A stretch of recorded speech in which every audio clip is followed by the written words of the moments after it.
رونق رمضان.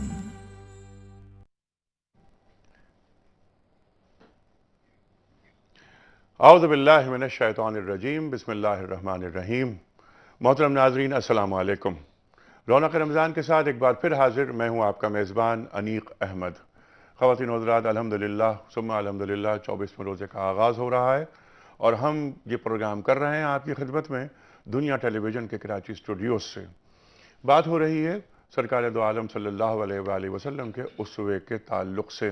مسلسل افطار کے پروگرام میں بھی ہم نے بات کی سرکار دو عالم صلی اللہ علیہ وآلہ وسلم کی مکی زندگی جو 13 برس، اس پر بات ہوئی اور ہوتی رہے گی انشاءاللہ. آج کے پروگرام میں بھی ہم نے بات کی افطار کے پروگرام میں سفر طائف کے تعلق سے. سرکار دو عالم صلی اللہ علیہ وآلہ وسلم طائف تشریف لے گئے اور طائف میں جو 10 دن آپ کے گزرے، اس 10 دن میں کیا کیسے کیسے مظالم اور کیسے کیسے ایثار اور کیسے کیسے کٹھن لمحات آئے.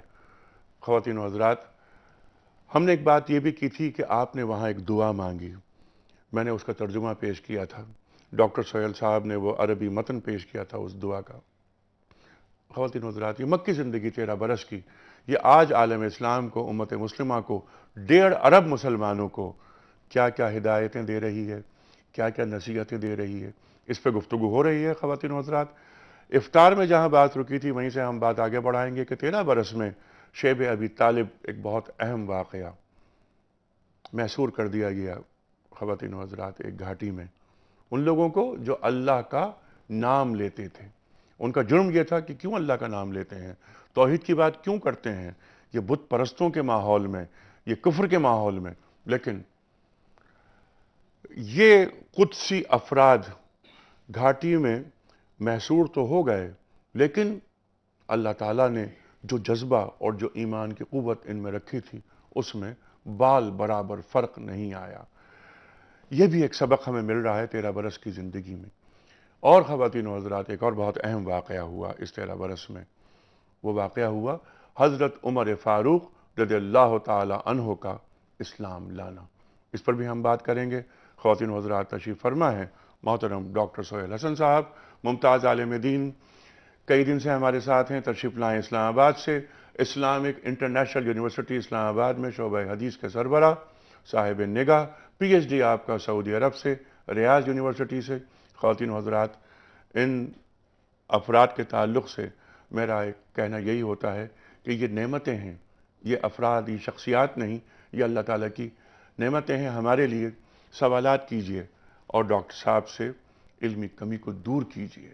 خواتین و حضرات، ایک اور بہت اہم مہمان تشریف فرمائے ہمارے ساتھ. آپ بھی تشریف لائیں لاہور سے، ہمارے ملک کے ممتاز عالم، ممتاز قاری، محترم قاری شیخ محمد یعقوب صاحب. دونوں مہمانوں کو خوش آمدید کہتے ہوئے میں درخواست کروں گا قاری صاحب سے. روزانہ یہ ہوتا ہے کہ ہماری سحر ٹرانسمیشن کا آغاز ہوتا ہے قاری خالد عثمان علوی الحضری صاحب سے. وہ ہوتے ہیں لاہور میں، ہم قرأت ان سے کرواتے ہیں.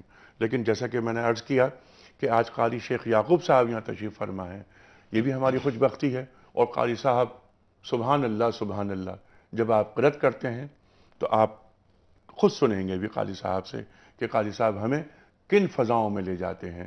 میں درخواست کروں گا قاری شیخ یعقوب صاحب سے کہ قاری صاحب سورہ الحج، سورہ حج کی جو آیات ہیں 38 اور 39، جس میں اجازت دی جا رہی ہے مومنین کو قتال کی، ہجرت کے لمحات، اذن للذین یقاتلون بانہم ظلموا، قتال کرو ان سے کہ جنہوں نے تمہیں گھروں سے نکالا، تم پر ظلم کیے.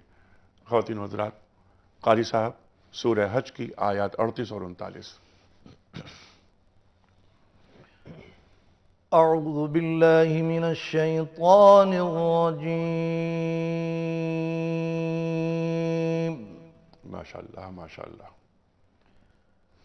بسم اللہ الرحمن الرحیم. ماشاءاللہ ماشاءاللہ.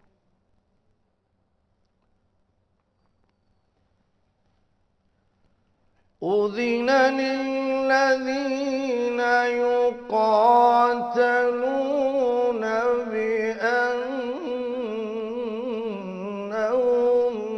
ظلموا ما شاء الله. وإن الله على نصرهم لقدير. سبحان اللہ سبحان اللہ سبحان اللہ سبحان اللہ. الذين أخرجوا من ديارهم بغير حق سبحان اللہ سبحان اللہ.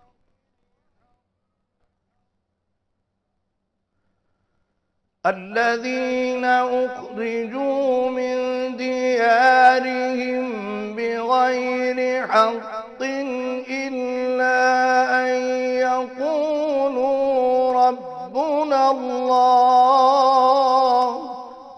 اللہ اکبر اللہ اکبر اللہ اکبر.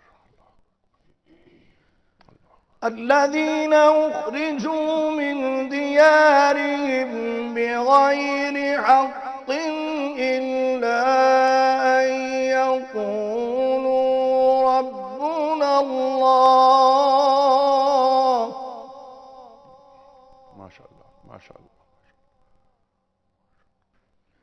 ولولا دفع الله الناس بعضهم ببعض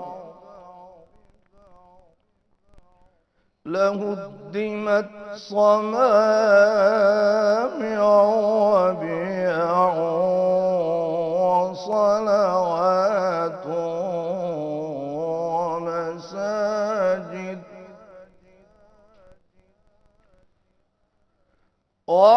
ومساجد يذكر فيها اسم الله كثيرا.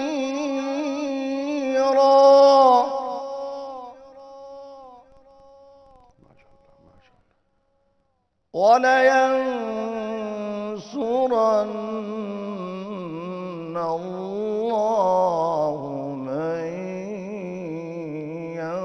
ينصره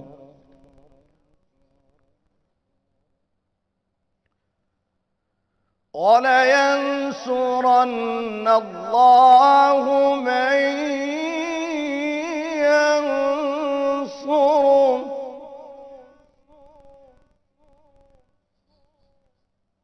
إن الله لقوي عزيز.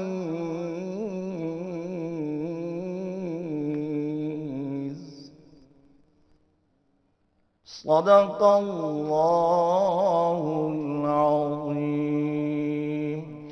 ماشاء اللہ ماشاء اللہ. جزاک اللہ قاری صاحب. خواتین و حضرات، سورہ حج کی آیات 38 اور 39 38 اور 39 قاری صاحب نے یہاں پیش کرنے کی سعادت حاصل کی. ان آیات کا ترجمہ: اب لڑنے کی اجازت ان لوگوں کو دے دی گئی ہے جن سے کافروں کی طرف سے لڑائی کی جاتی ہے، اس وجہ سے کہ ان پر بہت ظلم کیا گیا ہے، اور بے شک اللہ غالب کر دینے کی پوری قدرت رکھتا ہے. یہ لوگ اپنے گھروں سے بے وجہ نکالے گئے محض اس بات پر کہ وہ کہتے تھے کہ ہمارا رب اللہ ہے. اگر ایسا نہ ہوتا کہ اللہ تعالیٰ ان لوگوں کا ایک دوسرے سے زور نہ گھٹواتا رہتا تو اپنے اپنے زمانوں میں نصارہ کے گرجے، یہود کے معبد اور مسلمانوں کی مساجد جن میں اللہ کا نام بکثرت لیا جاتا ہے سب منہدم ہو گئے ہوتے. بے شک اللہ اس کی مدد کرے گا جو اللہ کے دین کی مدد کرے گا. بے شک اللہ اس کی مدد کرے گا جو اللہ کے دین کی مدد کرے گا. بے شک اللہ قوت والا اور غلبے والا ہے. اللہ اکبر اللہ اکبر. خواتین و حضرات، بات کریں گے سرکار دو عالم صلی اللہ علیہ وآلہ وسلم کی مکی زندگی کے تعلق سے بعثت کے بعد اور ہجرت سے قبل کی 13 برس اس پر تفصیل سے بات ہوگی. آ رہے ہیں ایک چھوٹے سے بریک کے بعد.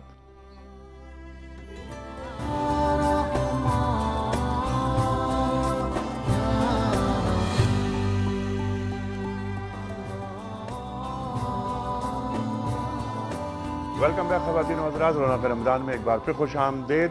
تشریف فرمائے محترم ڈاکٹر سہیل حسن صاحب اور محترم شیخ محمد یعقوب صاحب. بات ہو رہی ہے، موضوع ہمارا سرکار دو عالم صلی اللہ علیہ وآلہ وسلم کی مکی زندگی 13 برس بعثت کے بعد کے، اس پر بات ہو رہی ہے. ہم نے بات کی خواتین و حضرات افطار کے پروگرام میں سفر طائف کے حوالے سے. ذکر ہوا تھا ہجرت حبشہ کا. 2 بار ہجرتیں ہوئیں حبشہ کی جانب، ان پر بھی بات ہوئی. اب ہم آج بات کریں گے کہ ایک بہت اہم واقعہ ہوا شیب ابی طالب کا. خواتین و حضرات اس پر روشنی ڈالیں گے محترم ڈاکٹر سہیل حسن صاحب. ڈاکٹر صاحب، یہ شیب ابی طالب، یہ کفار مکہ، یہ مشرکین، انہوں نے کس طرح محبوس کر دیا، محصور کر دیا شیب ابی طالب میں؟ اس پر ذرا کچھ بات کیجئے. اور کیا استقامت میں کوئی فرق آیا؟ بسم اللہ الرحمن الرحیم. سیرت کے مطالعے سے تو یہ معلوم ہوتا ہے کہ کفار مکہ نے ہر وہ حربہ استعمال کیا کہ جس میں نبی کریم صلی اللہ علیہ وسلم اور صحابہ کرام کو زچ کیا جائے، تنگ کیا جائے اور ان کو ہر طرح کے ظلم و ستم کا شکار بنایا جائے. اس میں یہی انہوں نے ایک سوچا کہ تمام قبائل سے مل کر ایک معاہدہ کیا جائے اور جس میں قریش کے اس خاندان کو شیب ابی طالب میں محصور کر دیا جائے. اس پہ یہ تمام قبائل نے مل کر ایک معاہدہ لکھا اور اس کو خانہ کعبہ کے ساتھ معلق کر دیا، لٹکا دیا اور اس کے بموجب ان سب کو اس گھاٹی میں مقید کر دیا گیا. اب یہاں پر جو حالات تھے وہ ظاہر ہے کہ ایسے کٹھن حالات تھے کہ نہ کھانے کو وہ چیزیں میسر تھیں نہ دوسری چیزیں پوری طرح وہاں پہ موجود تھیں. اور یہاں تک کہ صحابہ کرام بھی اور نبی کریم صلی اللہ علیہ وسلم بھی پتے کھانے پر مجبور ہوئے. اور جو بھی اس وقت اس قسم کی چیزیں تھیں تو بچے بلبلاتے تھے، روتے تھے، اپنی ماؤں کی سے لپٹ لپٹ کر کھانے کو مانگتے تھے، لیکن وہاں کچھ نہیں تھا. تو یہ اتنا کٹھن مرحلہ تھا کہ دعوت کے جو مختلف مراحل تھے اس میں ایسا مرحلہ کہ جس طرح کی وہ ایک ذہنی اذیت، جسمانی اذیت اور ایک ایسی مسلسل اذیت میں مبتلا کر دیا گیا تھا جو کہ اور کوئی ہوتا تو شاید وہاں پہ اس کے پاؤں ہل جاتے. لیکن یہ صحابہ کرام کا ہی ثبات تھا، ان کا یہ صبر تھا اور ان کی پوری طرح کا استقلال تھا کہ ان کو کسی قسم کی کوئی لغزش نہیں ہوئی، کسی قسم کا کوئی تردد نہیں ہوا اور وہ اپنے اسی دین پر، اسی ایمان پر ڈٹے رہے اور وہی ربنا اللہ کی صدا جو ہے وہی بلند ہوتی رہی. تو یہی چیز تھی جس کو اللہ تعالیٰ نے بھی بیان کیا اور یہی چیز تھی کہ اللہ تعالیٰ نے ان کو مزید تقویت عطا فرمائی اور وہ اپنے اس کام میں پوری طرح ڈٹے رہے، کوئی بھی نہیں. یہاں تک کہ پھر یہ بات دیکھی گئی کہ وہی معاہدہ وہ جو ہے وہ دیمک اس کو چاٹ چکی ہے، ختم ہو چکا ہے اور وہاں پہ سوائے اللہ کے نام کے علاوہ اور کچھ باقی نہ رہا. تو اسی لیے پھر انہی میں سے وہ لوگ پیدا ہوئے جنہوں نے یہ کہا کہ کتنا یہ ظالمانہ اور کتنا ہی غلط قسم کا یہ معاہدہ تھا کہ جس میں قریش کے یہ خاندان تو بلکتا رہے، روتا رہے اور باقی لوگ جو ہیں وہ عیاشی کرتے رہے. یہ نہیں ہوگا. اور پھر جب اس معاہدے کو دیکھا تو معاہدہ ہی ختم ہو چکا تھا. ٹھیک ہے. جی. اچھا ڈاکٹر صاحب کچھ کاز لیتے ہیں اور اس کے بعد اسی پہ ہم بات کریں گے شیب ابی طالب پہ شیخ یعقوب صاحب سے بھی. السلام علیکم. جی وعلیکم السلام. انیک بھائی ٹھیک ٹھاک ہیں؟ جی الحمدللہ سر. کیا سوال؟ میں نے 3-4 دن پہلے بھی ایک فون کیا تھا تو سوال کا جواب نہیں ملا. میں نے کہا تھا کہ رشوت دینا اور لینا تو دونوں لوگ جہنمی ہیں. جی. مگر ہم اپنے کسی جائز کام کے لیے ہاں رشوت دے رہے ہیں. آپ کو پتا ہے جس معاشرے میں ہم بیٹھے ہوئے ایک فائل آگے نہیں بڑھ سکتی اگر ہم 100 روپے پیون کے ہاتھ میں نہ رکھیں. ٹھیک ہے، بالکل صحیح. اور صبح و شام میں اس فکر میں رہتا ہوں کہ میں کس طرح اس سے بچ سکوں. بالکل ٹھیک ہے. اور اس چکر میں میں اپنا کاروبار بھی نہیں بڑھاتا کہ چلو جو ہے اسی پہ خراب کر کے بیٹھوں. بالکل ٹھیک ہے. مگر مطلب فکر رہتی ہے کہ یار ہم مطلب قبر میں کیا جواب دیں گے. جی بالکل بالکل. یہ آگے ہم کیا کریں گے. ٹھیک ہے، کیونکہ سرکار دو عالم فرماتے ہیں صلی اللہ علیہ وآلہ وسلم کہ الراشی والمرتشی کلاہما فی النار جہنم. اس پہ بات کریں گے کہ اس عہد میں، اس ماحول میں، اس سسٹم میں رشوت دیے بغیر کام نہیں ہو رہا، جائز کام بھی نہیں ہو رہا، تو کیا کیا جائے؟ یہ رکھیں گے ہم سوالات اپنے علماء کے سامنے. اگلی کال لیتے ہیں. اچھا، بتایا جاتا ہے کہ کال ڈراپ ہو گئی. ڈاکٹر صاحب یہ سوال. جی ہاں، واقعی ایک صورتحال ہے ہمارے معاشرے میں. ایک تو اس میں صورتحال یہ ہو سکتی ہے کہ ایک ناجائز کام کے لیے رشوت دی جائے. یہ جائز ہے. جی ہاں، تو ناجائز کے لیے تو ظاہر بات ہے کہ وہاں پہ وہی وعید ہے جیسے ابھی آپ نے اس حدیث کا حوالہ دیا ہے، اس کے لیے بہت سخت وعید ہے. اب مسئلہ آتا ہے جائز کام کا، کہ ایک شخص کا جائز کام ہے، اس کی ضرورت ہے، اس نے مکان بنانا ہے، اس نے بجلی لینی ہے، پانی لینا ہے، گیس لینی ہے، اس کیا کے کرے؟ لیے اب وہاں پر یہ ہے تو وہاں پر اس کو اپنے جائز کام کے لیے اس قسم کی کوئی بھی چیز دینا اس کے لیے جائز ہوگا. جو لے رہا ہے وہ مجرم ہے، وہ اللہ تعالیٰ کے ہاں پکڑا جائے گا، اچھا، اس لیے کہ یہ بیچارہ مجبور ہے. یہ بیچارہ مجبور ہے. ہاں. شیخ صاحب، پہلا سوال آپ کی خدمت میں، یہی سوال رشوت کے حوالے سے. بسم اللہ الرحمن الرحیم. جو مسلم معاشرہ ہے اس کے اندر ایثار، مودت، قربانی اور محبت کی فضا ہے. رشوت ایک ایسا مرض ہے کہ جس کے ذریعے دلوں میں دوریاں پیدا ہوتی ہیں، نفرتیں پیدا ہوتی ہیں، انتقام کے جذبے پیدا ہوتے ہیں، اور آپس میں عوام میں پھوٹ پیدا ہوتی ہے، اور وقت کے حکمرانوں کے خلاف ذہن میں نفرتیں جو ہیں وہ جنم لیتی ہیں. ٹھیک ہے، لیکن سب سے بڑی بات یہ ہے کہ اللہ اور اللہ کے رسول نے منع کر دیا. جی، میں اسی طرف آ رہا ہوں. تو اس میں یہ ہے کہ پھر اللہ اس کے رسول صلی اللہ علیہ وسلم نے اس کو منع کر دیا ہے. نفرتیں اسی لیے پیدا ہوتی ہیں کہ ہم اللہ کی، رسول اللہ صلی اللہ علیہ وسلم کی منع کردہ چیزوں پر جب عمل کرنا شروع کر دیتے ہیں تو تب بگاڑ اور فساد پیدا ہوتا ہے. تو صورتحال یہ ہے کہ اب مہنگائی کے ساتھ ساتھ رشوت کا ریٹ بھی بڑھ گیا ہے. نہیں، ریٹ کی بات نہیں ہو رہی. عجیب و غریب آپ نے صورتحال اسے جائز قرار دیا ہے ڈاکٹر سہیل حسن صاحب نے، کہ جائز کام کے لیے اگر اس سسٹم میں رہتے ہوئے رشوت دی جائے تو وہ جائز ہے، گناہ اس پر ہوگا جو وہ لے رہا ہے. دیکھیے آپ کیا فرماتے ہیں؟ جی، اس میں صورتحال یہ ہے کہ فمن استر غیر باغ ولا عاد فلا اثم علیہ. اگر ایک آدمی اضطراری کیفیت میں ہے، وہ ایک قدم آگے نہیں بڑھ سکتا اپنا حق حاصل کرنے کے لیے بھی، جس طرح محترم ڈاکٹر صاحب نے فرمایا ہے، وہ اپنا حق کچھ دے کے لے لیتا ہے، تو اب صورتحال یہ ہوگی کہ عند اللہ وہ دوسرا مجرم ہے جو پکڑنے والا ہے جس نے اس کو گویا ڈاکٹر صاحب نے جو بات کی آپ مکمل اس سے اتفاق کر رہے ہیں. ٹھیک ہے. اچھا، اب ہم آ جاتے ہیں اپنے اصل موضوع کی جانب.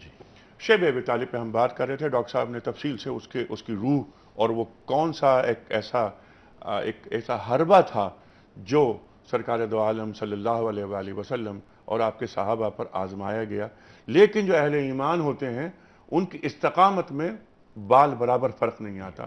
شیب ابی طالب پہ ذرا بات کیجئے شیخ صاحب. دیکھیے، اس کے پس منظر میں اگر ہم جائیں تو ہمیں 4 چیزیں نظر آتی ہیں جنہوں نے کفار مکہ کو بکھلاہٹ کا شکار کر دیا تھا. ان میں سے پہلی چیز سیدنا حمزہ کا اسلام لانا. نمبر 2 سیدنا عمر بن خطاب رضی اللہ تعالیٰ عنہ کا اسلام میں داخل ہونا. اللہ اکبر. کیونکہ جتنے صحابہ ہیں سب مریدین تھے، اور سیدنا عمر بن خطاب مراد رسول تھے صلی اللہ علیہ وسلم. اللہ اکبر. آپ نے اللہ سے مانگا ہے اللہم اعز الاسلام والمسلمین بعمر بن الخطاب اور بابی جہل ابن ہشام. یا اللہ ان دونوں میں سے جو آپ کو زیادہ محبوب ہے اس کے ذریعے اسلام کی نصرت اور عزت فرما. اللہ. تو اللہ نے دعا کو قبول کیا. ان دونوں میں سے سیدنا عمر بن خطاب پسند تھے. اللہ نے ان کو دائرہ اسلام میں داخل کر دیا جو اسلام کی نصرت و عزت کا سبب بن گئے. تو اس میں صورتحال یہ ہے کہ دوسرا دھچکا کفار مکہ کو یہ لگا. تیسرا دھچکا جو ان کو لگا وہ یہ کہ اللہ کے نبی صلی اللہ علیہ وسلم کو جو انہوں نے آفر دی تھی آپ نے وہ ساری کی ساری یکسر ٹھکرا دی. چوتھا اور آخری دھچکا جو ان کو لگا وہ یہ تھا کہ بنی ہشام اور بنی مطلب یہ دونوں قبائل ایسے ہیں، خاندان ایسے ہیں کہ جو متحد ہو گئے تھے. جب یہ متحد ہوئے تو ان دونوں پر ہی مصائب و آلام کے پہاڑ توڑے گئے اور شیب ابی طالب کے اندر ان کو محصور کر دیا گیا. کیونکہ اب کفار کو اور کوئی راستہ نظر نہیں آ رہا تھا، اور انہوں نے ان کے ساتھ لین دین، شادی بیاہ اور معاشرتی تعلقات سب کے سب منقطع کر دیے. لیکن چشم فلک نے یہ منظر دیکھا ہے، اور اہل ایمان اور اہل اسلام کے لیے ماہ رمضان کے اندر یہ بہت بڑا سبق ہے کہ ان لوگوں نے چمڑے کو چبایا ہے، پتوں کو کھایا ہے، لیکن اپنے منہج سے، اپنے نقطہ نظر سے اور اس کلمہ سے کہ جس کلمے کو اللہ کے نبی صلی اللہ علیہ وسلم نے کوہ صفا کو ممبر بنا کے اور سٹیج بنا کے پیش کیا تھا، یا قومی قولوا لا الہ الا اللہ تفلحوا، تو مسلمان ایک انچ بھی ادھر ادھر نہیں ہوئے، جبکہ بچوں کی چیخ و پکار اور عورتوں کی آواز سے وادی گونج رہی تھی اور گھاٹی سے بھی باہر آوازیں آ رہی تھیں، لیکن کسی نے اپنی بے بسی کا مظاہرہ نہیں کیا، کسی ایک نے بھی دائرہ اسلام سے نکل کر دائرہ کفر کا رخ نہیں کیا۔ اور جہاں تک بات ہے اس صحیفے کی کہ جو لکھا گیا تھا، اس صحیفے کے اندر کہ جس کے اندر قطع رحمی تھی، جس کے اندر ظلم تھا، جس کے اندر بربریت تھی، جس کے اندر زیادتی تھی اور جس کے اندر ناانصافی تھی، اللہ تبارک و تعالیٰ نے خود اس کو مٹا دیا۔ اور جب اس کو مٹانے کے لیے ہشام ابن عمر نے ایک تحریک بپا کی اور اس نے عرب کے بڑے بڑے لوگوں کو جو تقریباً نصف درجن کے قریب تھے اپنے شریک کر لیا، اپنے شامل کر لیا، اور سب نے بیت اللہ کے اندر آ کے اس صحیفے کو ختم کرنے کے لیے اور اس کو پھاڑنے کے لیے اور ضائع کرنے کے لیے باتیں کی، تو ابو جہل نے سر اٹھایا۔ تو اس نے کہا یہ نہیں ہو سکتا، انہوں نے کہا یہ ہوگا کیونکہ یہ ظلم پر مبنی ہے۔ اتنے میں اللہ کے نبی صلی اللہ علیہ وسلم کے چچا ابو طالب بھی وہاں بیت اللہ کے کونے میں موجود تھے۔ انہوں نے کہا بات یہ ہے کہ میرے بھتیجے نے نبی آخر الزمان محمد رسول اللہ صلی اللہ علیہ وسلم، اس سے مراد ہے کہ انہوں نے مجھے اطلاع دی ہے کہ اس میں صرف اللہ کا نام باقی ہے، باقی ظلم و بربریت پر جو کچھ مبنی تھا اللہ نے سب کو مٹا دیا ہے اور کیڑوں کو مسلط کر دیا ہے کہ انہوں نے اس کو کھا لیا ہے۔ تو جب وہ صحیفہ اتارا گیا، دیکھا گیا تو بسمک اللہم یہ عبارت موجود تھی اور باقی جو کچھ بھی تھا اللہ نے اس کا خاتمہ کر دیا۔ ٹھیک ہے، دیمک کھا گئی اس فرمان کو جو کفار نے لکھا تھا۔ اچھا ڈاکٹر صاحب، آج کا جو مسلمان ہے بلکہ پوری جو امت مسلمہ ہے جو نام لیوا ہے سرکار دو عالم صلی اللہ علیہ وآلہ وسلم کی اور جان فدا کرتی ہے سرکار دو عالم صلی اللہ علیہ وسلم کے نام نامی اسم گرامی پر، اسے شیب ابی طالب سے کیا سبق، کیا نصیحت، کیا ہدایت مل رہی ہے آج؟ جی ہاں، اس میں سب سے پہلی بات تو یہی معلوم ہوتی ہے کہ دعوت دین کے معاملے میں کسی قسم کی کوئی بھی رعایت نہیں کی جا سکتی۔ اس میں جیسے بھی حالات ہوں، اچھے ہوں یا برے ہوں، ہم نے دین کا کام کرنا ہے اور دین پر پورے استقلال کے ساتھ، پورے صبر و استقامت کے ساتھ اس پہ گامزن رہنا ہے، اس لیے کہ باطل قوتیں ضرور کوشش کرتی ہیں، وہ کبھی بھی ہمیں برداشت نہیں کر سکتی، وہ ہر طرح سے کوشش کریں گی کہ ہمیں اس میں تنگ کریں، پریشان کریں اور طرح طرح کے حربے استعمال کریں اور ہمیں ضرور روکنے کی کوشش کریں گی۔ تو مسلمان تو وہی ہے جو ڈٹ کر مقابلہ کرے اور صبر کرے، نتائج اللہ پہ چھوڑ دے، حق کی اشاعت کرے، وتواصوا بالحق وتواصوا بالصبر کی تفسیر بن جائے، تفصیل بن جائے۔ ٹھیک ہے ڈاکٹر صاحب، کچھ کالز لیتے ہیں پھر آگے بڑھیں گے۔ السلام علیکم۔ ہیلو جی السلام علیکم سر۔ وعلیکم السلام جناب، کیسے مزاج ہے؟ الحمدللہ سر، کیا سوال ہے؟ ماشاءاللہ آپ کا پروگرام، آپ کی شخصیت، آپ کی گفتگو بس قابل تعریف ہے سر۔ الحمدللہ سر، اور بس جتنے بھی آپ نے مشائخ بلائے آج تک بڑی سادگی میں اور قرآن و حدیث سے جواب دیتے ہیں۔ الحمدللہ۔ اور معذرت سے میں کہتا ہوں کچھ چینل ہیں جو کہ سارا ٹائم یہ نعتوں میں گزار دیتے ہیں، نعتیں حالانکہ ہم سی ڈی میں بھی سن سکتے ہیں، آڈیو کیسٹ میں بھی سن سکتے ہیں، کیونکہ ہمیں سخت ضرورت ہے دین کی، سنت اور قرآن کی، وہ ہمیں بتاتے نہیں۔ وہ آپ کا یہ ایئر وائز چینل ہے، وہاں ڈاکٹر شاہد مسعود صاحب بیٹھے ہیں، وہ اپنی مرضی سے سارے جناب سب اچھا کام کر رہے ہیں، گزار دیتے ہیں ٹائم۔ جی بالکل، اور نعت نعت بھی بہت اچھی چیز ہے۔ نعت ضروری ہے، پہلے قرآن ہے، پھر حدیث ہے، پھر نعت ہے۔ ٹھیک ہے، کوئی سوال ہے برادر؟ ہیلو، شاید ان کی کال کٹ گئی، اگلی کال لیتے۔ السلام علیکم۔ السلام علیکم۔ ہیلو ہیلو، وعلیکم السلام جی جناب والا، کیا سوال؟ شکیل بول رہا ہوں لاہور سے۔ جی شکیل صاحب، کیا سوال ہے سر؟ پہلے تو میں آپ کو مبارکباد دیتا ہوں، یہ آپ کے پروگرام بڑا اچھا جا رہا ہے۔ الحمدللہ الحمدللہ۔ اور آپ نے رات کل بھی بڑے اچھا پروگرام کیا وہ نبیناؤں کے ساتھ۔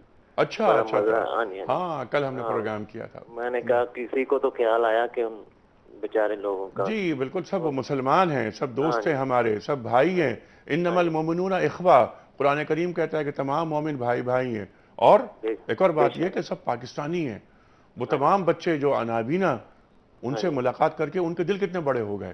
اور ایک بات آپ نے کل دیکھی، کل کے پروگرام میں جو میں نے کل بھی ذکر کیا تھا، کہ ان میں سے کسی ایک کے چہرے پر بھی یاسیت نہیں تھی، بے شک، کتنے پر امید تھے وہ لوگ۔ ہاں جی، یہ ہم سیکھ کر آئے وہاں، ان سے ہم نے یہ سیکھا۔ بڑا حوصلہ تھا ان کا۔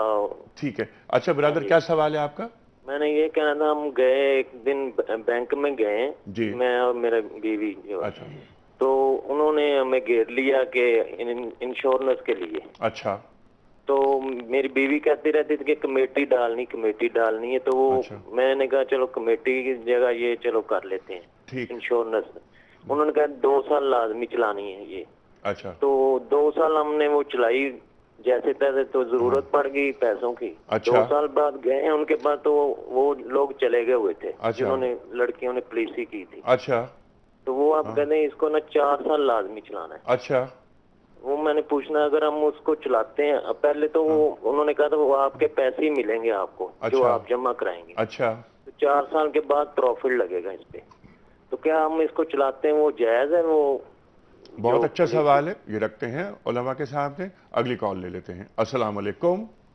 وعلیکم السلام جناب والا سرکار کیا سوال؟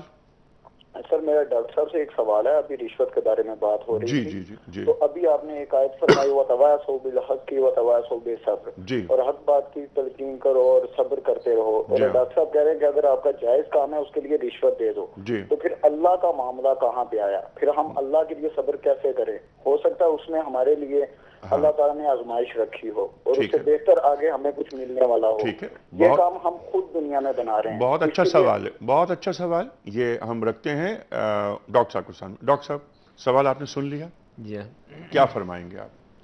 جی ہاں، وتواصوا بالحق وتواصوا بالصبر کی ایک الگ حیثیت ہے، الگ معاملہ ہے، وہ ہمیں ہر وقت کرنا ہے، ہر معاملے میں کرنا ہے۔ لیکن ایک شخص جو بیچارہ مجبور ہے، اس کی ضروریات ہیں، اس کے کام اٹکے ہوئے ہیں، اب وہ پریشان ہے کہ میں کیا کروں، اس کو بھی تو حل دینا ہے، اس کو بھی تو حل نکالنا ہے کہ اس کے لیے آسانی سے وہ اپنا کام کر سکے۔ تو وہاں پر پھر یہی ہے، جب اللہ تعالیٰ نے ہمیں دے دیا ہے کہ جیسے کہ اسی قرآن کی اس آیت کی طرف اشارہ کیا قاری صاحب نے بھی، فَمَنِ اضْطُرَّ غَيْرَ بَاغٍ وَلَا عَادٍ، تو وہ جب ہمارے پاس یہ دلیل موجود ہے تو ایسی صورت میں ایک مجبور ہونے کی، یعنی اس کے ساتھ ساتھ یہ بھی اس کا تقاضا ہے کہ وہ جائز اپنی جو طریقے ہیں، اسباب ہیں، ان کو اختیار کرنے کی کوشش کرے۔ ٹھیک ہے، پہلی بات جی ہاں، جائز کام ہو، طریقے جائز ہوں، اس کے بعد اضطراری کیفیت، جیسا کہ قاری صاحب نے یہ فرمایا، اضطراری کیفیت ہو، کام نہ نکلتا ہو، تب بامر مجبوری رشوت دی جا سکتی ہے۔ آپ دونوں حضرات کا یہ موقف ہے، ٹھیک ہے؟ اچھا، اور میں اس میں تھوڑا سا ایک عرض کروں گا، جی شیخ صاحب، وہ یہ ہے کہ صبر و استقامت پر اللہ تبارک و تعالی نے بڑا اجر رکھا ہے، آیات بھی ہیں، احادیث بھی ہیں، اور یہ بھی قرآن مجید فرقان حمید کی آیت ہے کہ فَاتَّقُوا اللَّهَ مَا اسْتَطَعْتُمْ، جی اللہ سے ڈرو جتنی استطاعت ہے۔ اب ایک بندہ صبر بھی کرتا ہے، استقامت سے کام بھی لیتا ہے، سب کچھ کرتا ہے، اس کے باوجود بھی اس کا حلقہ حیات تنگ ہے، اس کے جائز امور بالکل رکے ہوئے ہیں، اور اس طرح کی صورتحال ہے۔ اب بے شمار امور اور کام ایسے ہیں کہ انسان ان کو نہیں کرنا چاہتا، حکومت کی سطح پہ کروائے جاتے ہیں یا اداروں کی سطح پر ہوتے ہیں۔ جب انسان مجبور ہو جاتا ہے تو اپنے طور پر تو وہ فَاتَّقُوا اللَّهَ مَا اسْتَطَعْتُمْ، ٹھیک، وہ استطاعت کے مطابق یہ معاملہ کر رہا ہے، لیکن جب اس کی استطاعت سے باہر ہو جاتا ہے تو وہ عند اللہ مجرم نہیں ہے۔ ٹھیک ہے، اگلا سوال جو آیا تھا، ابھی کال آئی تھی، ڈاکٹر صاحب یہ انشورنس کا جو معاملہ ہے، انشورنس دینی پرسپیکٹیو میں ہم دیکھیں تو کیا جائز ہے؟ یا انشورنس یا بیمہ کہ اس میں اگر دیکھا جائے تو کئی طرح کی قباحتیں ہیں۔ ایک تو یہی ہے کہ وہ سود کا معاملہ ہے، کہ وہی چیز جو ہے وہ پیسے اس کے اوپر، جیسے کہ انہوں نے ذکر بھی کیا کہ اس کے بعد ان کو یہ منافع دیا جائے گا، وہ منافع کیا ہے؟ وہ ایک سود کی شکل ہے۔ جی ہاں، دوسری بات یہ ہے کہ جوئے کی شکل بھی پیدا ہو جاتی ہے کہ اچانک اگر وہ انتقال ہو جاتا ہے تو وہی رقم ساری اس کو دے دی جاتی ہے، جبکہ اس نے پوری طرح وہ پالیسی پوری نہیں کی ہے، وہ ہے۔ اور سب سے بڑی بات ہے جو میں سمجھتا ہوں کہ یہ اللہ پر توکل کے منافی ہے۔ ٹھیک ہے، اس لیے کہ مومن کی شان یہی ہوتی ہے کہ وہ اللہ پر توکل کرتا ہے کہ اگر میرا کچھ نہ کچھ میرے ساتھ حادثہ ہو گیا، کچھ ہوگا تو میرا اللہ ہے، میرے بچوں کو سنبھالے گا، دیکھے گا. ٹھیک ہے، لیکن اگر پلان بنایا جائے، ہم سورہ یوسف کی طرف جاتے ہیں. حضرت یوسف علیہ السلام نے خواب کی تعبیر بتائی، وہ آپ ہم سے بہتر جانتے ہیں. ڈاکٹر صاحب ایک پلان، اگلے 7 برس کیسے آنے والے ہیں، تم تیاری کرو. تو اگر اس کو اللہ پہ توکل تو ہمارا ہے، جتنے لوگ انشورنس کی پالیسیز لے رہے ہیں وہ سب لا الہ الا اللہ محمد رسول اللہ پڑھنے والے ہیں، اہل ایمان ہیں. لیکن اگر وہ پلان کرتے ہیں تو انشورنس میں پھر کیا خرابی ہے؟ جی ہاں، پلاننگ اپنی جگہ ایک الگ کام ہے کہ وہ آدمی دیکھتا ہے کہ میں اتنی تنخواہ ہے، میری اتنی تنخواہ ہے، اتنا میرا گزارا ہو جاتا ہے، اتنے میرے خرچے ہوتے ہیں، اس کے مطابق پلاننگ کرتا ہے، اس میں کوئی وہ قباحت نہیں ہے. لیکن ایک وہ چیز ہے کہ جو اس قسم کے خطرات ہیں، حوادث ہیں، مشکلات ہیں، پریشانیاں ہیں جو زندگی میں آتی ہیں اور ہر شخص کے لیے آتی ہیں جس کا اس کو علم نہیں ہے، اچھا، تو یہ اس کے لیے کی جاتی ہے.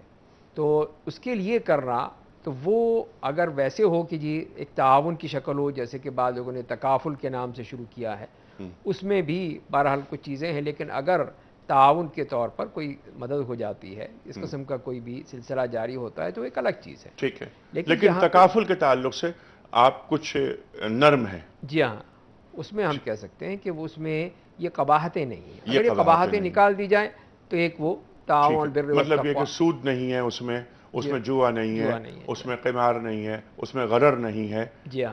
ٹھیک ہے ڈاکٹر صاحب. جی. ڈاکٹر صاحب گفتگو رہے گی جاری اور ہم یہی سوال رکھیں گے شیخ صاحب کے سامنے بھی. لیکن کیونکہ اس وقت لاہور میں اذان فجر کا وقت ہوا چاہتا ہے اور ہم بریک کی طرف جا رہے ہیں. خواتین و حضرات، اس بریک کے دوران ہم اذان فجر لاہور بھی سنیں گے اور اس کے بعد واپس آئیں گے. سرکار دو عالم صلی اللہ علیہ وآلہ وسلم کی مکی حیات مبارکہ پر تفصیل سے بات ہوگی. شیب ابی طالب پہ ہم بات کر رہے ہیں، اس کا ذکر ہوگا. عام الحزن پہ بات کریں گے. خواتین و حضرات، شیب ابی طالب کے فوری بعد کیا ہوا؟ سرکار دو عالم صلی اللہ علیہ وآلہ وسلم کے چچا حضرت ابو طالب کا انتقال ہوتا ہے اور ام المومنین حضرت خدیجۃ الکبریٰ رضی اللہ تعالی عنہ کا انتقال ہوتا ہے. انتہائی قریبی شخصیات سرکار دو عالم سے دور ہو جاتی ہیں. آپ نے اس سال کو عام الحزن قرار دیا، اس پر بھی ہم بات کریں گے. اور مکی دور کا ایک اور اہم واقعہ معراج ہے. سبحان الذی اسریٰ بعبدہ لیلا من المسجد الحرام الی المسجد الاقصی الذی بارکنا حولہ، اس پہ بھی ہم بات کریں گے. آ رہے ہیں بریک کے بعد.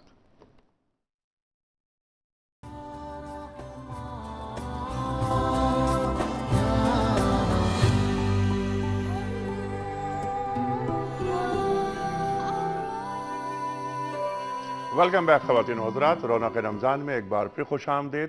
تشریف فرما ہے محترم ڈاکٹر سہیل حسن صاحب، تشریف لائیں اسلام آباد سے.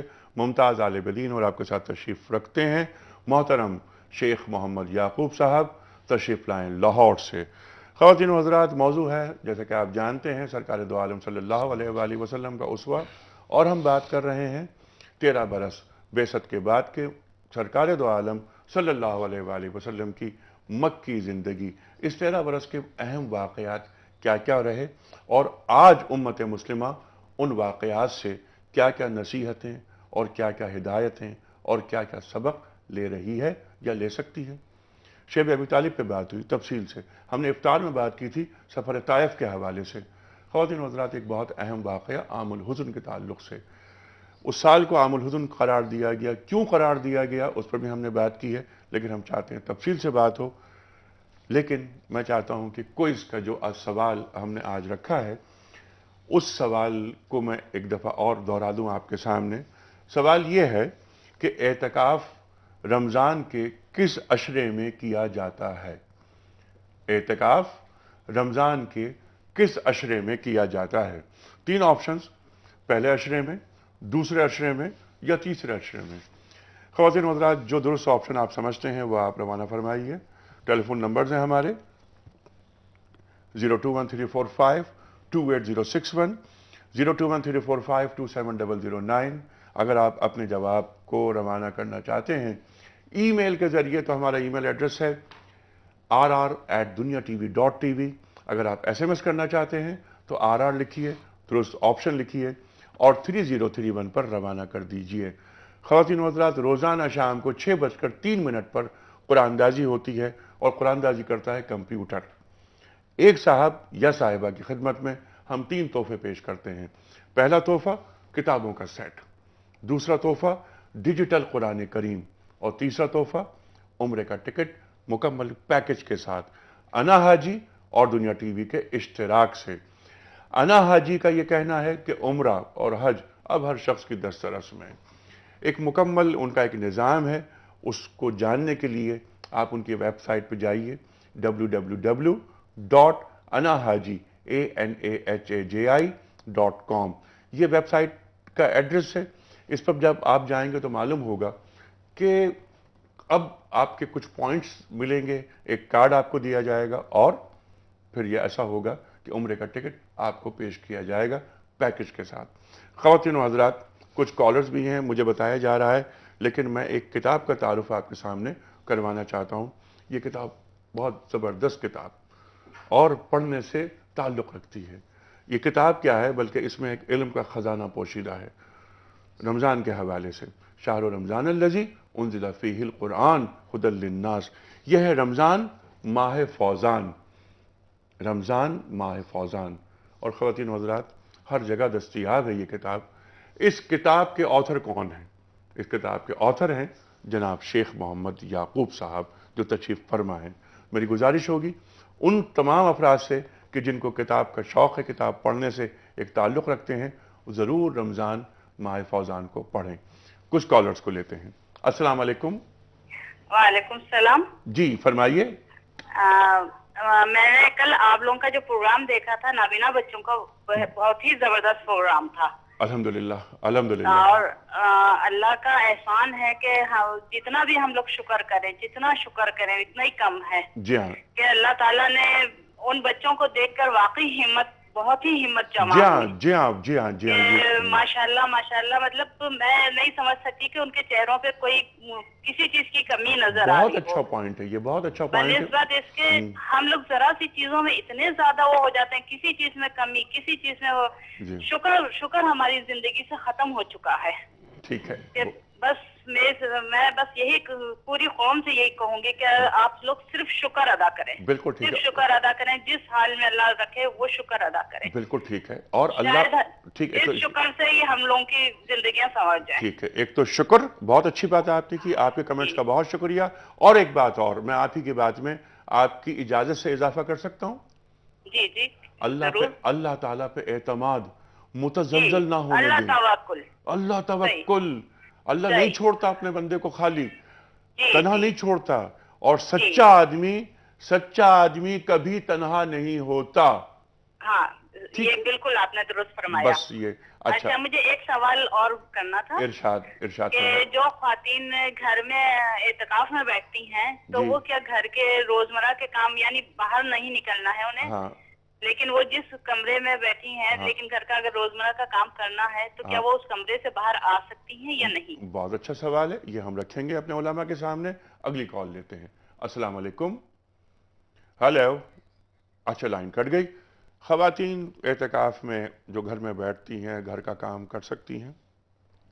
جی ہاں، جہاں تک کہ اعتکاف کا معاملہ ہے تو ہمیں قرآن کریم سے اور احادیث سے تو معلوم یہی ہوتا ہے کہ وہ اعتکاف مسجد میں ہوتا ہے، مسجد میں ہے، چاہے وہ مرد ہوں یا خواتین ہوں۔ بعض علماء نے اس بات کی اجازت دی ہے کہ وہ خواتین گھر میں بیٹھ سکتی ہیں، گھر میں اعتکاف کر سکتی ہیں۔ تو میں تو یہ سمجھتا ہوں کہ اگر خواتین جہاں پہ وہ اپنا وقت نکالتی ہیں اللہ کی عبادت کے لیے، نماز کے لیے، تلاوت کے لیے، ذکر الہی کے لیے، اور اس کے ساتھ ساتھ وہ اللہ کے بندوں کی خدمت بھی کرتی ہیں اور گھر کے روزے داروں کے لیے اہتمام بھی کرتی ہیں، تو وہ تو دوہرے اجر کا مستحق بن جائیں گے۔ ٹھیک ہے، یہی آپ کا جواب ہے؟ اللہ رب العالمین قرآن میں فرما رہے ہیں کہ وَأَنْتُمْ عَاكِفُونَ فِي الْمَسَاجِدِ۔ ٹھیک، اعتکاف مرد ہو یا عورت مسجد میں ہے۔ اللہ کے نبی صلی اللہ علیہ وسلم کے ہمراہ ازواج مطہرات نے بھی اعتکاف فرمایا ہے، مسجد کے اندر خیمے ان کے نصب کیے گئے تھے۔ ٹھیک ہے، اور اس سلسلے میں جو بنیادی چیز ہے وہ یہی ہے کہ عورتوں کو اعتکاف کے لیے انہوں نے جانا ہو یا تراویح کے لیے جانا ہو یا نماز پنجگانہ میں سے کوئی نماز جو آسانی کے ساتھ وہاں جا کے پڑھ سکتی ہیں ان کو نہ روکا جائے. لا تمنعوا اماء اللہ مساجدہ. ٹھیک ہے ڈاکٹر صاحب، یہی بات رہے گی جاری. خواتین و حضرات، اس وقت ہمیں جانا ہے بریک کی جانب. واپس آئیں گے، آپ کی کالز ہوں گی، علماء کے جوابات ہوں گے، اور اپنے موضوع پر ہم مزید بات کریں گے. آ رہے ہیں چھوٹے سے بریک کے بعد.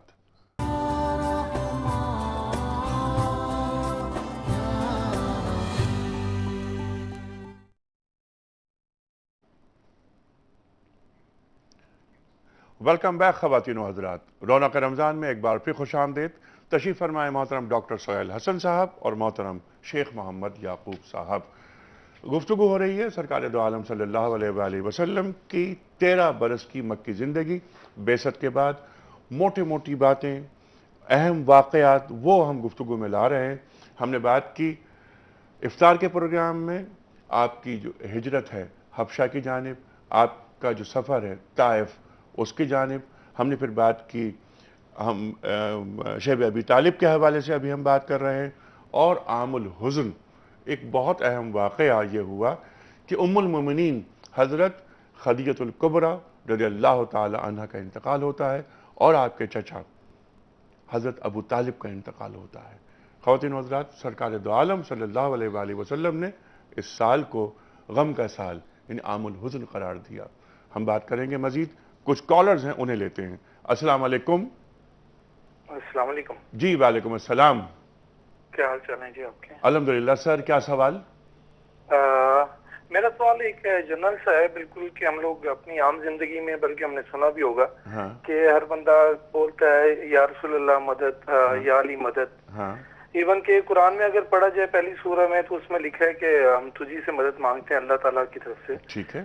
تو کافی اس میں کنفیوژن آ جاتی ہے، اس میں کافی وہ مصلیحت بھی آ جاتی ہے کہ مدد مانگنی تو پھر ہم ڈائریکٹ اللہ سے کیوں نہ مانگے جو ہماری شارک سے بھی زیادہ قریب ہے. بالکل ٹھیک ہے.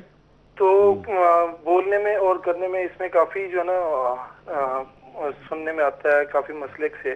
تو تھوڑا مجھے قرآن کی اور حدیث کی روح سے تھوڑا سا اس کے بارے میں بالکل ٹھیک ہے. اور آپ نے اس کا جواب خود ہی دے دیا کہ ہم اللہ تعالیٰ سے مانگتے ہیں. ایاک نعبد و ایاک نستعین قرآن کریم میں سورہ فاتحہ نماز کا جز ہے. اس کے ساتھ ساتھ قرآن کریم ارشاد فرماتا ہے وَإِن يَمْسَسْكَ اللَّهُ بِضُرٍّ فَلَا كَاشِفَ لَهُ إِلَّا هُوَ وَإِن يَمْسَسْكَ بِخَيْرٍ فَهُوَ عَلَى كُلِّ شَيْءٍ قَدِيرٌ. اللہ تعالیٰ اگر کسی کو تکلیف دینا چاہے نا تو اسے کوئی روک نہیں سکتا، اور اللہ تعالیٰ کسی کو خیر فراہم کرنا چاہے تو ڈاکٹر صاحب ایسا ہی ہے نا کہ پھر ان اللہ علی کل شیء قدیر، وہ تو اللہ تعالیٰ ہر چیز پہ قدرت رکھتا ہے. اگلی کال لیتے ہیں. جی السلام علیکم. جی السلام علیکم. جی وعلیکم السلام. ایک تو میں انیق صاحب آپ کو اور آپ کی دنیا ٹی وی کی مینجمنٹ کو مبارکباد دیتی ہوں، سلیوٹ کرتی ہوں.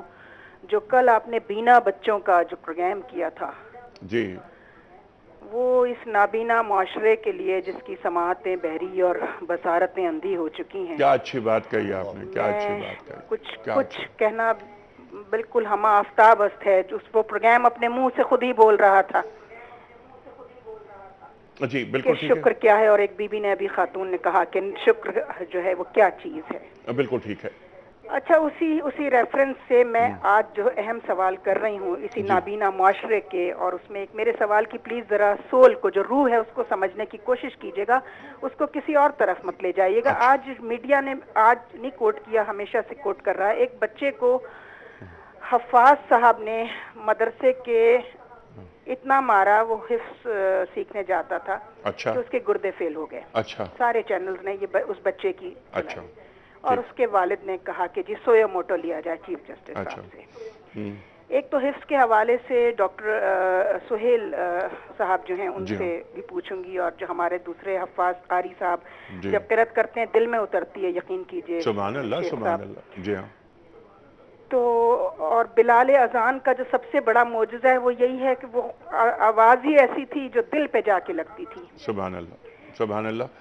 تو یہ حفظ ایک تو اس زمانے میں کیا گیا تھا، بس میرے سوال کی روح کو سمجھیے گا. حفظ کا اس وقت یہ نفاذ کیا گیا تھا جب لکھنے اور محفوظ کرنے کے ذرائع موجود نہیں تھے، تو آپ صحابہ کرام سے کہتے تھے کہ حفظ کر لو. اچھا ٹھیک ہے. حفظ کے مقابلے میں عمل کی تعلیم ہمیں بالکل منقود نظر آ رہی ہے، اور جگہ جگہ روز میڈیا، یہ پہلا یا ایک واقعہ نہیں ہے، آپ بھی دیکھتے ہیں میڈیا بہت سارے واقعات نہیں کوٹ کرتا، ایک آدھ کر دیتا ہے. تو کیا سرکاری سطح پر اور علماء کرام اس میڈیا کے ذریعے یہ پیغام نہیں دے سکتے کہ یہ جاہل اور بالکل قرآن کو نہ سمجھنے والے مدرسوں کے ملا اور حافظ جو تعلیم دے رہے ہیں حفظ کی، ان کے لیے کوئی معیار مقرر ہونا چاہیے، ان کے کنڈکٹ، ان کے اخلاق، ان کے کردار کے حوالے سے یہ کام کون کرے گا؟ بس یہ مجھے بتا دیجیے. جی بہت اچھا سوال ہے یہ. ایک تو یہ کہ کسی ایک شخص کے عمل سے ہم اس عمل کو، یعنی دین کی اشاعت کے عمل کو کنڈم نہیں کر سکتے. شیخ صاحب ایسا ہی ہے نا؟ اگر کوئی ایک قاری، کوئی حافظ جو بچے کو مار رہا ہے، اس کے گردے خراب ہو رہے ہیں، اس کی اجازت کوئی معاشرہ، کوئی دین دے ہی نہیں سکتا. ہاں لیکن جو حفظ کا عمل ہے وہ بہت اہم عمل ہے. شیخ صاحب کیا فرمائیں گے آپ؟ دیکھیے جی محترمہ نے بہت اچھا پوائنٹ اٹھایا ہے، بڑا ان کا سمجھ لیجیے کہ دل کی عطا گہرائیوں سے ایک درد کے ساتھ انہوں نے سوال رکھا ہے ہمارے سامنے. محترمہ نیک صاحب، بات یہ ہے کہ جہاں حفظ قرآن کی فضیلت، اہمیت، مقام اور مرتبہ ہے، اس کا تو انکار نہیں کیا جا سکتا. اور حدیث میں آتا ہے کہ جس چمڑے میں کتاب اللہ محفوظ ہے اس کو جہنم کی آگ نہیں چھوئے گی. مراد یہ ہے کہ جس دل کے اندر، سینے کے اندر قرآن محفوظ ہے، قرآن حفظ ہے، اس کو جہنم کی آگ نہیں چھوئے گی. اگر کسی ایک قاری صاحب یا مدرس یا عالم دین کی مار کٹائی اور پٹائی کی وجہ سے اگر کوئی ملک میں حادثہ پیش آ گیا ہے تو اس بندے کی تربیت اور اس کو نصیحت کرنے کی ضرورت ہے، نہ کہ حفظ سے روگردانی کی. نصیحت کا اس کو سدھارنے کی ضرورت ہے تاکہ بچے قرآن کریم سے دور نہ ہوں بلکہ قریب آئیں. اور مختلف جو کورسز ہوتے ہیں ملک پاکستان میں، مدرسین کے حوالے سے، قراء کے حوالے سے، حفاظ کے حوالے سے، وہاں جانے کا موقع ملتا ہے، گفتگو کا موقع ملتا ہے، تو سب سے پہلے یہی بات میں سامنے رکھتا ہوں کہ اللہ کے نبی صلی اللہ علیہ وسلم کا فرمان جو ہے وہ یہی ہے کہ یسروا ولا تعسروا بشروا ولا تنفروا. آسانیاں پیدا کرو، مشکلات پیدا مت کرو، اور بشارتیں اور خوشخبریاں سناؤ، اور لوگوں کو پریشان نہ کرو، متنفر نہ کرو. صورتحال بنیادی طور پر یہی ہے کہ ان مدارس دینیہ کے اندر، مدارس عربیہ کے اندر بہت زیادہ روک تھام ہو چکی ہے، بہت زیادہ روک تھام ہو چکی ہے. لیکن کہیں کہیں اس قسم کے جو واقعات آتے ہیں تو آپ کے چینل کے ذریعے اور آپ کے اس پروگرام رونق رمضان کے ذریعے ہم ان علماء تک اور ان مدارس تک یہ پیغام پہنچانا چاہتے ہیں اور محترم حضرات تک کہ اس مسئلے کو کنٹرول کیا جائے اور مارنے پر بالکل پابندی لگا دی جائے. اور وہ ادارے جو ہمارے زیر نگرانی ہیں وہاں پر ہم نے سختی کی ہوئی ہے کہ کوئی استاد مدرس بچے کو مار نہیں سکتا. جو قرآن پاک حفظ کرنے کے لیے آئے ہیں وہ مجرم نہیں ہے، وہ تو اسلام کے لیے محسن ہے. بالکل ٹھیک ہے. اچھا، ان خاتون کا یہ سوال بھی بہت اہم ہے کہ جو تعلیم دے رہے ہیں قرآن کریم کی ڈاکٹر صاحب، ان کا ایک معیار ہونا چاہیے. اس معیار کا تعین کون کرے؟ حکومت وقت کرے یا اس مدرسے اور مسجد کی انتظامی کمیٹی کرے؟ جی ہاں، اس میں جہاں تک کہ ہم دیکھتے ہیں کہ ہمارے معاشرے میں مختلف بورڈز بنے ہوئے ہیں مختلف مدارس کے، جسے وفاق کہا جاتا ہے. تو یہ ان کی ذمہ داری ہے کہ ان کے تابع جتنے بھی مدارس ہیں وہ ان اساتذہ کی صلاحیت، اہلیت کے بارے میں باقاعدہ ایک معیار مقرر کریں، ایک صلاحیت مقرر کریں، ان کی تعلیم، تجربہ، جیسے کہ عموماً ہوتا ہے باقی جتنے بھی ادارے ہیں تعلیمی اداروں میں، اسی طرح وہاں پر. اور پھر اس کے لیے باقاعدہ ان کی اس چیز کو، ہر چیز کو جانچا جائے، پرکھا جائے، دیکھا جائے، پھر ان کو وہاں پہ اپوائنٹ کیا جائے، متعین کیا جائے، تاکہ وہ بچوں کو صحیح معنی میں تعلیم دے سکیں اور جدید جو طریقے ہیں ان کو استعمال کر سکیں. یہ نہیں ہے کہ مار پیٹ کے ذریعے، تشدد کے ذریعے سے، یہ تو کوئی بھی معاشرہ اس کو برداشت اسے قبول کر ہی نہیں سکتا. اور قرآن کریم سے قربت پیدا کی جائے بچوں میں، بالکل، اور بتایا جائے کہ قرآن کریم کو حرز جاں بنا لو، اس سے محبت کرو، اور پھر قرآن کا پیغام لے کر اٹھو اور معاشرے پر نافذ کرو اس پیغام کو. اچھا ڈاکٹر صاحب، عام الحزن کے تعلق سے ہم بات کر رہے تھے. مدنی زندگی سے ذرا قبل 10 نبوی میں یہ واقعہ ہوتا ہے.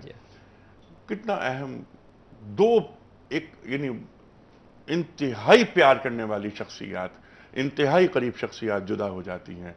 سرکار دو عالم فرماتے ہیں صلی اللہ علیہ وآلہ وسلم کہ یہ سال غم کا سال ہے. اس تعلق سے فرمائیے. جی ہاں، جیسے کہ آپ نے ذکر کیا کہ اس سال میں دو یہ بہت ہی محبوب شخصیات آپ کو داغ مفارقت دے گئیں، اور ان شخصیات کا سب سے اہم پہلو یہی تھا کہ وہ ہر لمحے اور ہر مرحلے میں نبی کریم صلی اللہ علیہ وسلم کی پشت پر کھڑی رہتی تھی۔ ابو طالب ان کا دیکھ لیجئے کہ انہوں نے ہر مرحلے پر، اور ایک واقعہ تو پڑھ کے آدمی سناٹے میں آ جاتا ہے کہ مشرکین مکہ نے ایک دفعہ ایک نوجوان کو لے کر آیا، عمارہ ابن الولید کو، اور کہا ابو طالب اس کو لے لو اور اپنے بھتیجے کو ہمارے حوالے کر دو تاکہ ہم اس کو نعوذ باللہ قتل کر دیں۔ تو ابو طالب کیا کہتے ہیں کہ یہ کون سا انصاف ہے کہ تمہارے بیٹے کو تو میں پرورش کروں، پالوں، پوسوں، اور اپنے بھتیجے کو دے دوں، تم اس کو مار ڈالو؟ یہ کیسے ہو سکتا ہے؟ تو اس طرح کی ایک نہیں دو نہیں کتنے واقعات ہیں کہ وہ نبی کریم صلی اللہ علیہ وسلم کے لیے ہر وقت تیار رہتے۔ اور ام المومنین، اور سبحان اللہ سبحان اللہ، اپنی پوری دولت، وہ ایثار، اور پھر شیب ابی طالب میں جی ہاں، حضرت بی بی خدیجہ، یعنی آپ ایک تاجر خاتون، ناز و نعم میں پلی ہوئی، مال و دولت کی کمی نہیں، لیکن بلکہ یہ کتابوں میں یہ بھی لکھا ہوا، ڈاکٹر صاحب آپ ہم سے بہتر جانتے ہیں کہ آپ کا انتقال بھی ایک بوٹی جس میں زہر تھا، اتنے برے حالات، چمڑے چبانے پڑ گئے، گھاس چبانی پڑ گئی، تو ایک بوٹی کھائی گئی اور اس سے طبیعت خراب ہوئی آپ کی، اور آپ کا اس میں انتقال ہوا۔ اس پہ ذرا روشنی ڈالیے، کیا یہ واقعہ صحیح ہے؟ بہرحال میں اس کی طبی تصدیق نہیں کر سکتا کہ ایسے کوئی شیخ واقعہ صاحب ہوا۔ آپ نے یہ واقعہ پڑھا؟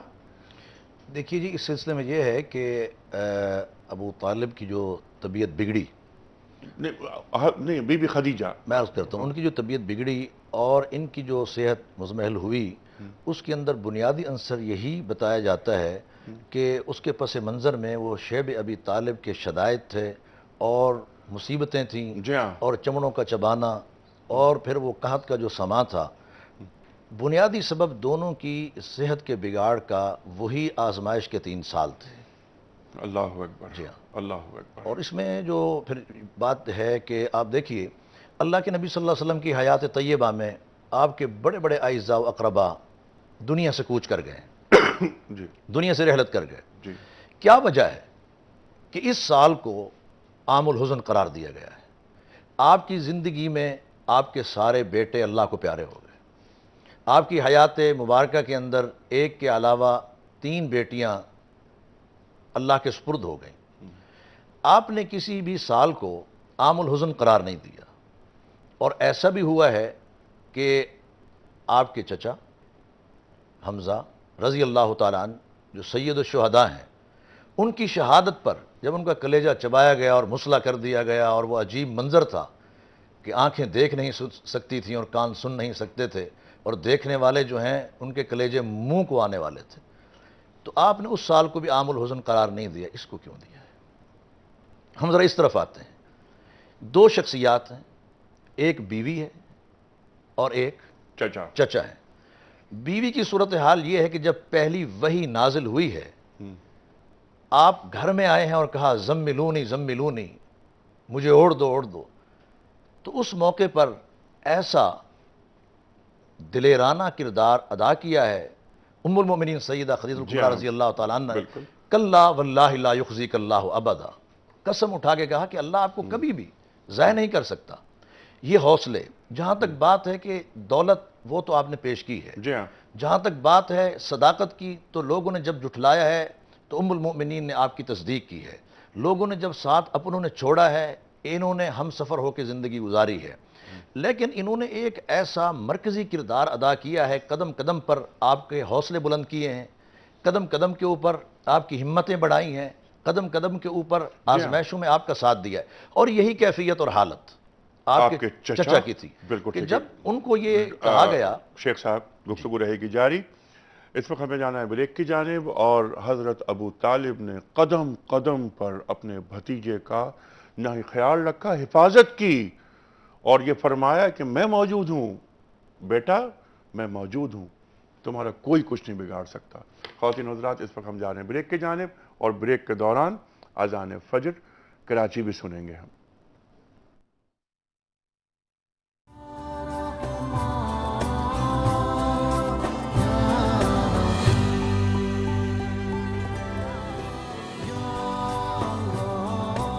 ویلکم بیک خواتین و حضرات، رونق رمضان میں ایک بار پھر خوش آمدید.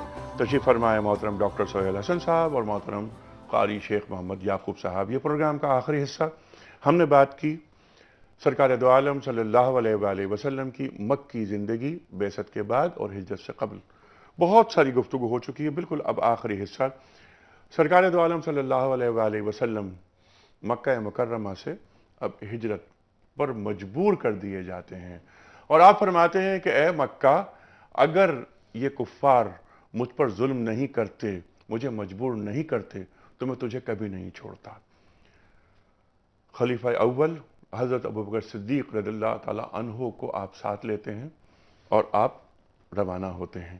اسی رات آپ کے قتل کے منصوبے ہوتے ہیں، اور منصوبہ یہ بنایا جاتا ہے کہ ہر قبیلے سے ایک شخص کو، ایک نوجوان کو لیا جائے اور سب مل کر نعوذ باللہ نعوذ باللہ نعوذ باللہ سرکار دو عالم صلی اللہ علیہ وسلم کو قتل کر دیں.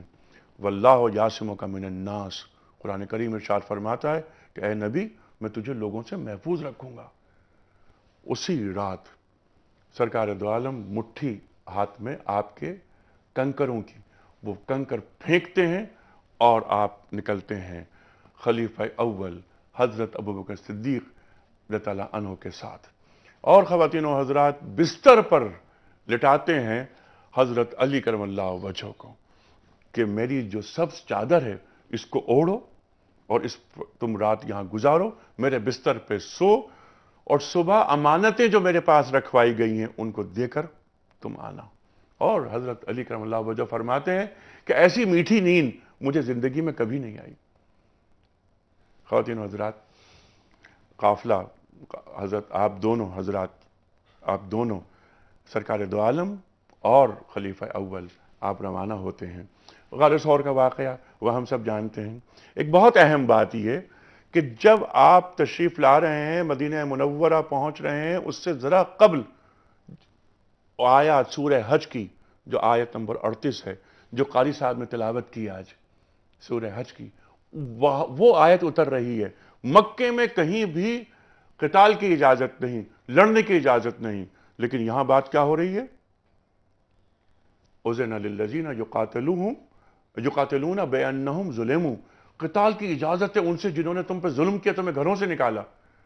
اور ایک دعا مانگ رہے ہیں سرکار دو عالم صلی اللہ علیہ وآلہ وسلم کہ وَقُلْ رَبِّ أَدْخِلْنِي مُدْخَلَ صِدْقٍ وَأَخْرِجْنِي مُخْرَجَ صِدْقٍ وَاجْعَل لِّي مِن لَّدُنْكَ سُلْطَانًا نَصِيرًا. ڈاکٹر صاحب اس دعا پہ ذرا بات کرتے ہیں. جی ہاں، یہ کہہ لیجیے ایک نقطۂ آغاز ہے اس بات کی طرف کہ اب یہ پچھلا مرحلہ ختم اور ایک نیا مرحلہ شروع ہو رہا ہے، اور اسی مرحلے کی ابتدا کے لیے، اسی کی تمہید کے لیے آپ یہ دعا مانگ رہے ہیں کہ ادخلنی مدخل صدق، کہ وہ سچائی کا، اخلاص کا، محبت کا وہ راستہ اور وہ میرے لیے آسان کر دے. اس کے ساتھ ساتھ وَاجْعَل لِّي مِن لَّدُنْكَ سُلْطَانًا نَصِيرًا. اب یہ جو سلطان کی بات ہو رہی ہے یہ کیا ہے ڈاکٹر صاحب؟ جی ہاں، یہی تو اصل چیز ہے کہ اب وہاں پر ظاہر ہے کہ ایک نیا مرحلہ ہوگا، نئی آزمائشیں ہوں گی، نئے چیلنجز ہوں گے. اب اس کے لیے اللہ تعالیٰ کی مدد چاہیے کہ وہاں پر ایک اسلامی ریاست قائم ہوگی، اسلامی حکومت آئے گی، ایک نیا مرحلہ شروع ہوگا. ٹھیک ہے، اور اس سے پہلے مسجد کی بنیاد رکھی جا رہی ہے، ریاست کی بنیاد سے قبل، کیونکہ مسجد قوت کا مرکز ہوتی ہے. بالکل، یہ بھی ایک سبق ہمیں مل رہا ہے. ڈاکٹر صاحب اس وقت چلے گی بات آگے مزید، کچھ کالرز کو لیتے ہیں کیونکہ آخری حصہ ہے پروگرام کا. میں جلدی کچھ کالز لے لیتا ہوں. السلام علیکم. وعلیکم السلام جناب والا. بھائی، جناب، میرا نام ندیم اسحاق ہے، میں کراچی سے بات کر رہا ہوں. جناب والا، سب سے پہلے تو آپ کا پروگرام ماشاءاللہ بہت اچھا ہے لوگوں کے علم کے لیے. الحمدللہ. دوسری بات یہ ہے کہ ایک دو باتیں مجھے یہ پوچھنی تھی کہ کون سی قبل ہجری میں یہ معراج کا واقعہ پیش آیا؟ 10 نبوی میں.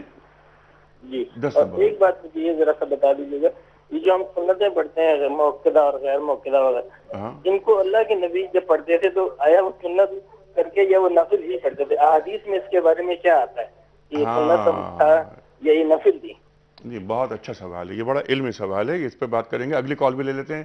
السلام علیکم. جی وعلیکم السلام سر. میں خالد خان کراچی سے عرض کر رہا ہوں. جی خالد صاحب. سر میرے دو سوال ہیں. ایک ڈاکٹر صاحب سے سوال ہے اور ایک دوسرا سوال جو ہے مولانا صاحب سے ہے. جی ڈاکٹر صاحب سے میرا سوال یہ ہے کہ لاسٹ میں بھی یہ سوال پوچھا گیا تھا لیکن رپیٹ کرنا چاہ رہا تھا. دین اور مذہب میں دین کیا ہے اور مذہب جی بالکل افطار میں یہ سوال آیا تھا. بالکل ٹھیک ہے. ہاں. اور دوسرا جو میرا مولانا صاحب سے سوال ہے وہ یہ ہے کہ یہ جمعۃ الوداع کے موقع پر نماز قضاء عمری پڑھی جاتی ہے. اس کی شرعی حیثیت کیا ہے اور یہ کیوں پڑھی جاتی ہے؟ بالکل ٹھیک ہے. یہ چاروں سوالات میں رکھتا ہوں جلدی کچھ آپ کے سامنے کچھ آپ کے سامنے. اچھا یہ ڈاکٹر صاحب حجۃ الوداع کے موقع پر قضاء عمری یہ اس تعلق سے کیا دین کہتا ہے؟ جی ہاں اس میں جہاں تک کہ ہمیں ہمارے سامنے تو نبی کریم صلی اللہ علیہ وسلم کا اسوہ حسنہ ہے، صحابہ کرام کا اسوہ حسنہ ہے، تو ان کی طرف سے ہمیں ایسی کوئی بات نہیں ملتی ہے کہ ایسی کوئی چیز موجود ہے.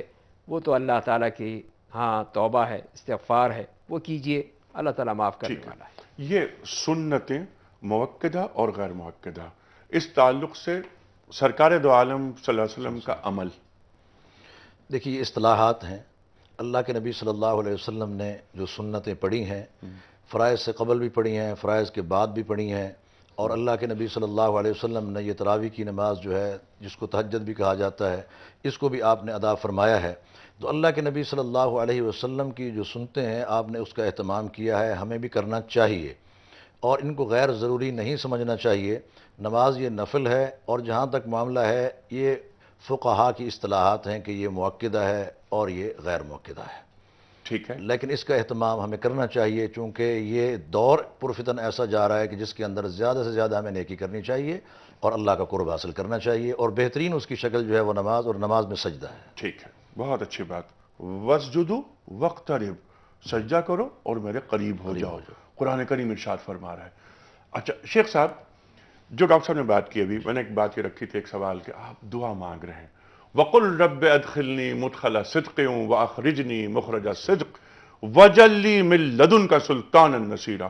اب جو دعا کا جو آخری حصہ ہے اس پر گفتگو فرمائیے. سلطان نصیرہ سے کیا مراد ہے؟ اس سے تو اللہ کے نبی صلی اللہ علیہ وسلم نے جو اللہ سے مانگا ہے وہ ایک حجت ہے، ایک دلیل ہے، ایک تائید ہے اور ایک ایسا اقدام ہے جو پوری دنیا تک کے لیے روشن ہو. اور اللہ تبارک و تعالی نے پھر وہ آپ سے کام لیا ہے. کس انداز سے لیا ہے؟ مسجد قباء کے سنگ بنیاد سے، اور اس کی جو پھر وہ شکل جو اختتامی بنتی ہے وہ وہی ہے جو کوہ صفا پہ آپ نے کھڑے ہو کے کہا تھا یا قوم قولوا لا الہ الا اللہ تفلحوا. یہ فلاح تو تمہیں ملے گی. تملک العرب والعجم، اللہ تمہیں عرب و عجم کا مالک بھی بنا دے گا.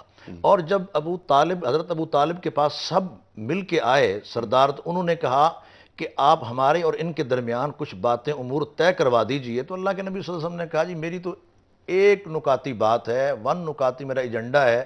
تو انہوں نے کہا جی اگر ایک ہی انہوں نے بات کرنی ہے تو پھر آرام سے ہمارا ان کے ساتھ کمپرومائز ہو سکتا ہے. تو انہوں نے کہا جی بولیے آپ کی وہ بات کیا ہے؟ آپ نے فرمایا بات وہی ہے کہ لا الہ الا اللہ. ٹھیک ہے. تو اسی کے اوپر اسلامی ریاست کا قیام، ٹھیک، اسی بنیاد کے اوپر مسجد سے ریاست بن رہی ہے. ریاست درکار ہوتی ہے. ریاست کیوں درکار ہوتی ہے؟ کہ اللہ کی زمین پر اللہ کا نظام قائم ہو. الذین ان مکناہم فی الارض اقاموا الصلاۃ آتوا الزکاۃ امروا بالمعروف ونہوا عن المنکر وللہ عاقبۃ الامور. آپ نے پروگرام کا آغاز کیا تھا آیت نمبر 38 اور آیت نمبر 39 آپ نے قرأت کرنے کی سعادت حاصل کی تھی. اگلی آیت فوراً اگلی آیت یہی آتی ہے کہ الذین ان مکناہم فی الارض اقاموا الصلاۃ وآتوا الزکاۃ امر بالمعروف نہی عن المنکر. ریاست کا قیام، مدینہ میں ریاست قائم ہو رہی ہے اور کل 14 اگست ہے. کل 14 اگست اور دوسری اسلامی ریاست دین کے نام پر جو ریاست قائم ہوئی وہ پاکستان.